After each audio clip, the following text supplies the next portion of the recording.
Welcome to CSGuitars, the science of loud. It's no secret that I own a lot of guitars, and many of those guitars are well overdue a string change and setup. Instead of just doing all of that work on my own time though, I thought I'd roll the cameras and bring you along for the ride. The first guitar we're going to look at is this Ibanez Xiphos. Currently it's in standard tuning with a set of 9s, but I want to get a set of 13s on there, put this into B standard, so that I can place them at the gates in lieu of having a 7-string guitar. So we're going to get the strings off this, clean up the fretboard, and yeah, see what else needs to be done.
One very pleasant surprise that I found with this was that I didn't need to change the intonation. It was all bang on perfect when I went to test it from the previous set of strings at the previous gauge and the previous tuning. So it's very lucky that this new tuning and new strings, the saddles were all just in the right place from before, as it is kind of awkward to have to unbolt these and move them while the strings are on. It's kind of an awkward system to adjust the intonation in this. I'm glad that I didn't actually have to need to. I was expecting a long time spent doing that. Having blocked up that trem, everything's a lot more stable. I can do unison bends and whatnot now that I couldn't do on this before, and I wasn't really using the tremolo system anyway. Just a block of mahogany in there keeps it locked in position as long as I don't press too hard on the bridge. and then it'll release it, obviously, so I don't want to do that. And I've also put that block of foam underneath those springs, so the springs don't ring out, don't get any of that spring resonance in there, which is something I should have done a long time ago. And I'll need to find that back plate and put it back on now. I'm really happy with how the frets turned out after just a little bit of touch up and polish. They weren't really ready for a recrown yet, and going through all the micro mesh grits just rounded over any of the hard edges and flat lines on there, and really rounding them back over and giving them a lot more life. We won't need to be doing a recrown on this anytime soon. Despite having blocked up the floating bridge and will no longer be using this, I've still got the locking nut in place, so the string length is locked, and we'll be tuning with the fine tuners down here. They've all been oiled on the thread, so they'll turn nice and smoothly. That just helps with the tuning stability a little bit more as well. This is going to be rock solid now, and it's only going to need the tiniest little adjustments as the strings change with temperature and all the rest of that. So it's clean, it's ready to go, and I'll need to learn some B standard riffs on this, some down-tuned stuff. I'll be recording an At the Gates pretty soon, so that'll give me plenty to work with. But for now, here's what it sounds like.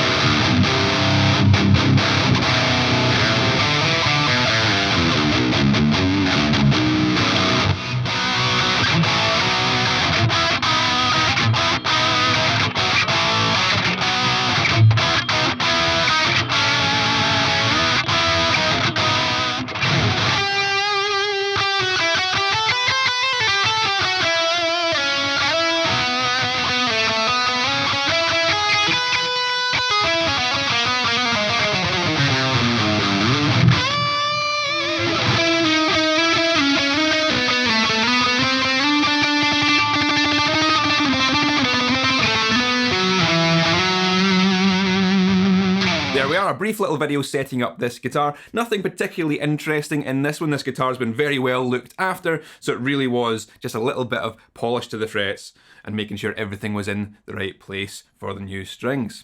Don't forget to click all the buttons you're supposed to make this video viable to the ever-changing whims of the YouTube algorithm. And that's all for now. Keep it loud, stay safe.